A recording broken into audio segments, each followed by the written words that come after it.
I never thought the happiest day of my life would so quickly turn into the darkest night of my existence. You see, just a week ago, my wife and I celebrated our wedding anniversary. I remember standing across from her at dinner, smiling at the woman I believed was my partner, my best friend, my forever. We clinked glasses, exchanged gifts, and even talked about the dreams we still wanted to chase together. Thought everything was fine. I thought we were stronger than ever. But I couldn't have been more wrong. The very next day, everything I thought I knew about my marriage crumbled. That morning, I woke up to the sound of her suitcase dragging across the floor.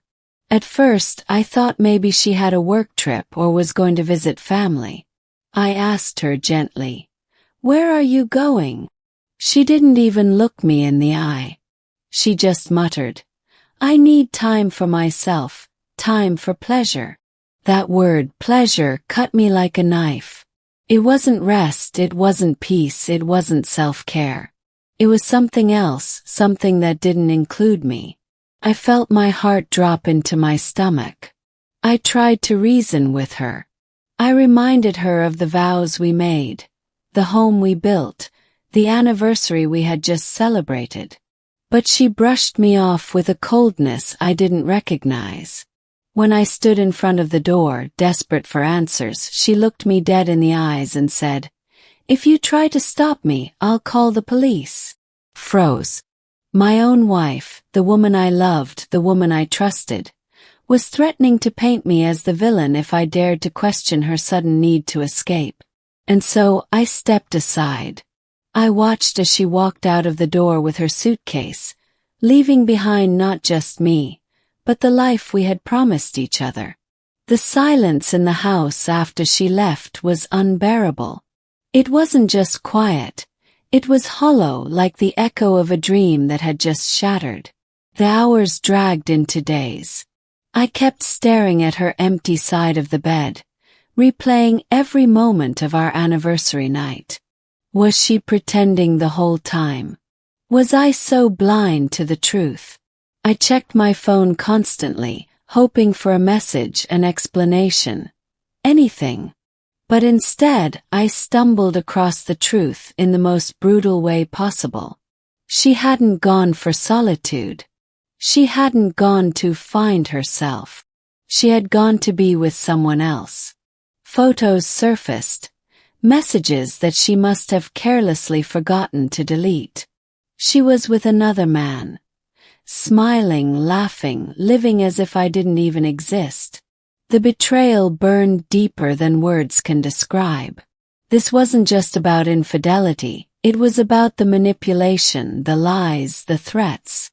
To know that the woman I celebrated my anniversary with was already planning to leave for someone else. It broke me in ways I can't fully explain. There were moments I wanted to scream, to beg, to demand answers. But then I remembered her threat, her words echoing in my head. "I'll call the police." She had already cast me in her mind as an obstacle, not a husband, an inconvenience, not a partner. And so I stayed silent. But silence is its own kind of torture. Every corner of the house reminded me of her. The anniversary gift I had given her sat unopened on the dresser. The framed photo from our wedding still hung on the wall, mocking me with a love that was never as real as I believed. I found myself questioning everything. Was any of it real? Did she ever truly love me? Or was I just a placeholder until something better came along? Nights were the hardest. I'd lay in bed, staring at the ceiling, remembering the sound of her laugh, the warmth of her touch, and then realizing those things now belonged to someone else. It felt like grieving a death, except the person was still alive, just choosing to live a life without me. But here's what I've come to realize, slowly, painfully. Sometimes the person you love most can become a stranger overnight. Sometimes the one you trust with your entire soul is the very one who destroys it. And no matter how much it hurts, no matter how unfair it feels, You cannot force someone to stay who has already decided to leave. I don't know what the future holds for her or for me. Maybe one day she'll regret what she's done. Maybe she won't.